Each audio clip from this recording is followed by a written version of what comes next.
बहुत छोटा था, झुकेगा नहीं साला। मठा पाड़ दीधा वड़ा प्रधाने અહીંયા સભા કરી ચૈતર વસાવાને 7 વર્ષની સજા કરે તો આદિવાસી સમાજની અદાલતમાં ભાજપને 70 વર્ષની જેલની સજા આપણે કરવાની થાય છે। આવનારા 70 વર્ષ સુધી સરકારના પૈસાથી ચાલતી સરકારની અદાલતે 7 વર્ષની સજા આપી છે અને સરકારે સ્થાપેલી સરકારના નિયમથી ચાલતી અદાલતે જે સજાનો ચુકાદો સંભળાયો એ સજા એ ચુકાદો આ જનતાની અદાલતમાં લઈને અમે બધા આવ્યા છે કે તમને એ માન્ય છે કે નહીં। પણ જનતાની અદાલતમાં સરકારનું ના ચાલે, આ જનતાની અદાલત ભેગી થઈ છે, આદિવાસી સમાજની અદાલત છે।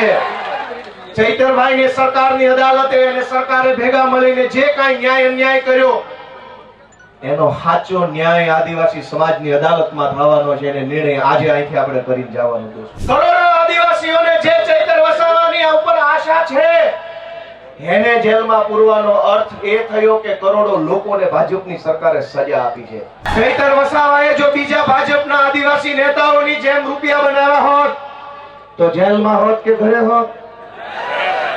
ગુજરાતના તમામ ચોર, લુચ્ચા, લફંગા, લબાડ, તોડબાજ, બળાત્કારી, ભ્રષ્ટાચારી, હંતા ગુંડા કરનારા બધા જ લોકો આલીશાન જિંદગી જીવે છે અને એક મામૂલી ગુનાની અંદર ચૈતર વસાવાને 7 વર્ષની સજા।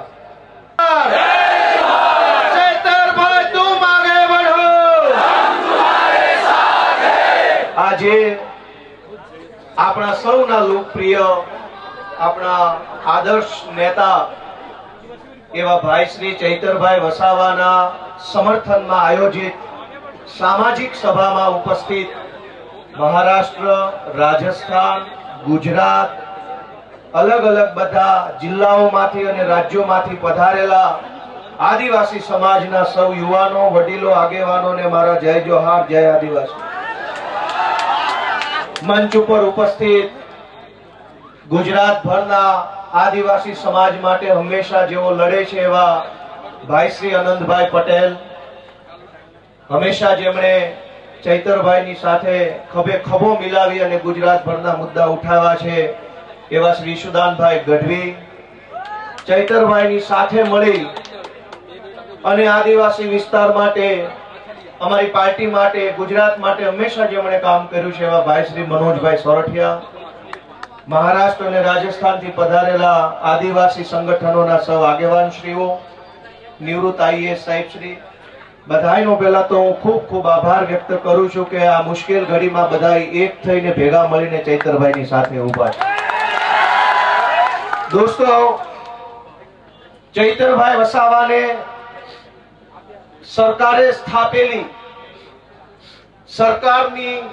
સરકારના પૈસાથી ચાલતી સરકારની અદાલતે 7 વર્ષની સજા આપી છે અને સરકારે સ્થાપેલી સરકારના નિયમથી ચાલતી અદાલતે જે સજાનો ચુકાદો સંભળાયો એ સજા એ ચુકાદો આ જનતાની અદાલતમાં લઈને અમે બધા આવ્યા છે કે તમને એ માન્ય છે કે નહીં।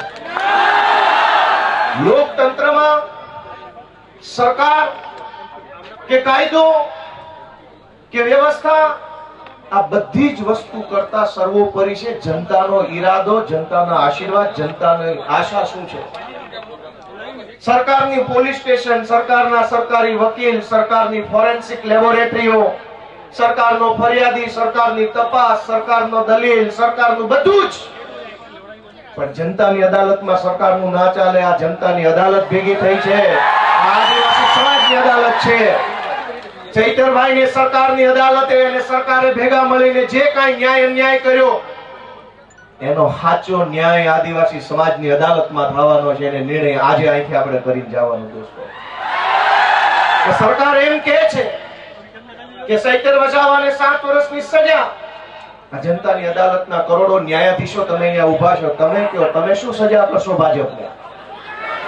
જો ભાજપની સરકાર ચૈતર વસાવાને 7 વર્ષની સજા કરે તો આદિવાસી સમાજની અદાલતમાં ભાજપને 70 વર્ષની જેલની સજા આપણે કરવાની થાય છે।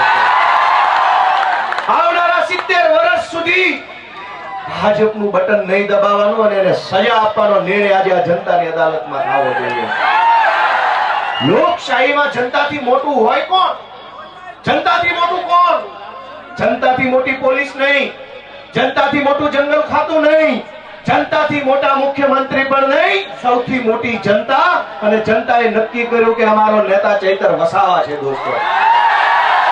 એટલે આ સજા માત્ર ચૈતર વસાવાને નહીં, જનતાને છે આ સજા. કેમ કે જનતાએ નક્કી કર્યું ને અમારો નેતા ચૈતર વસાવા.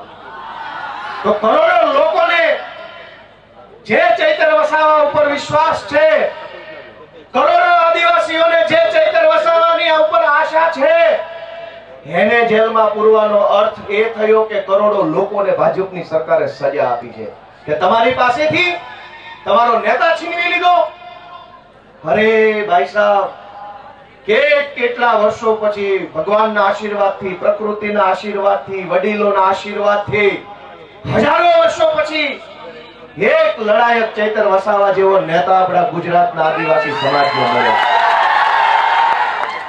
અનેક લોકો ધારાસભ્યો બન્યા, સાંસદો બન્યા આદિવાસી સમાજના મત આધારે.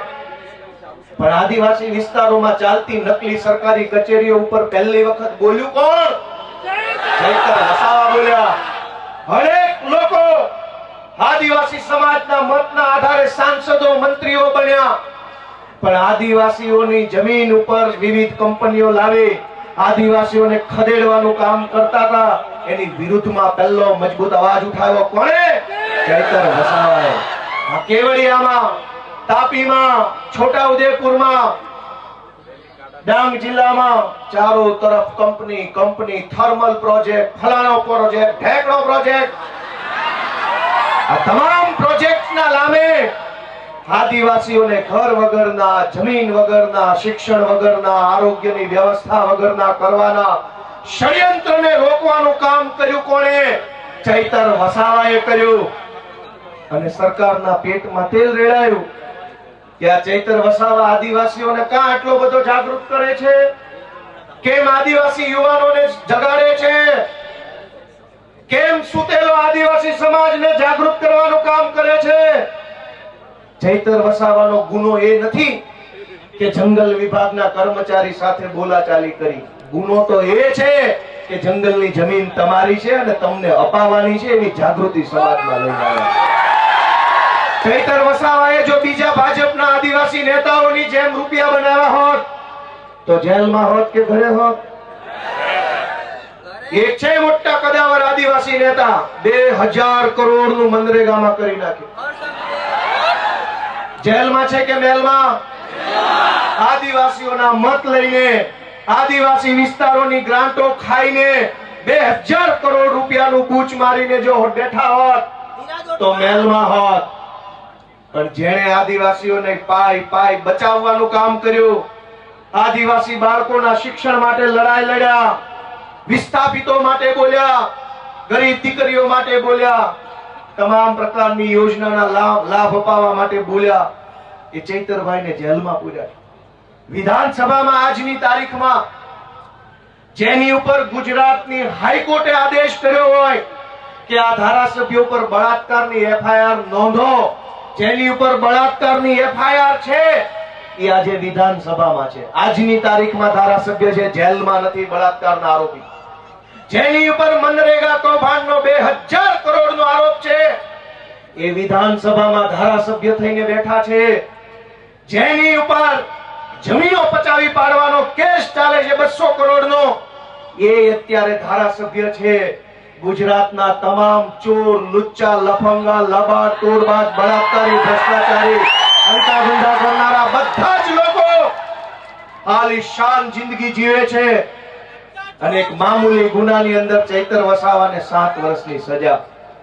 7મા ધોરણમાં ભણવામાં આવતું કે દેવડીએ દંડાય છે ચોર મુઠ્ઠી ઝારના, ને લાખ ખાંડી લૂંટનારા મહેફિલે મંડાય છે. કરોડોના કૌભાંડ કરનારા લોકો વટથી ફરે છે અને આદિવાસી સમાજ માટે લડનારા ચૈતર વસાવાને જેલમાં પૂર્યા છે. દોસ્તો, મારી તમને એટલી વિનંતી છે કે લડાઈ બહુ લાંબી છે. આજે આપણે બધા અહીંયા ભેગા થયા છીએ, અહીંયા આકલા પડકારા, જુસ્સો, આમ કરી નાખું તેમ કરી નાખું કરીએ છીએ. પણ સાચું આમ અને તેમ કરવાનું ટાણું છે ને, મતદાનના દિવસે આવતું હોય છે. લોકશાહી છે, આમ તેમ જે કાંઈ, અને નર્મદા જિલ્લા વાળાએ તો આમ તેમ કરીને બતાવી દીધું કે જો આમ થાય. આમ તેમ કેમ થાય નહીં, ગઈ ચૂંટણીમાં કહી દીધું કે આમ થાય. બહુ છોટા કા ઝુકેગા નહીં સાલા. બઠા પાડી દીધા. વડાપ્રધાને અહીંયા સભા કરી, ગૃહમંત્રીએ સભા કરી, પ્રદેશ પ્રમુખે કરી.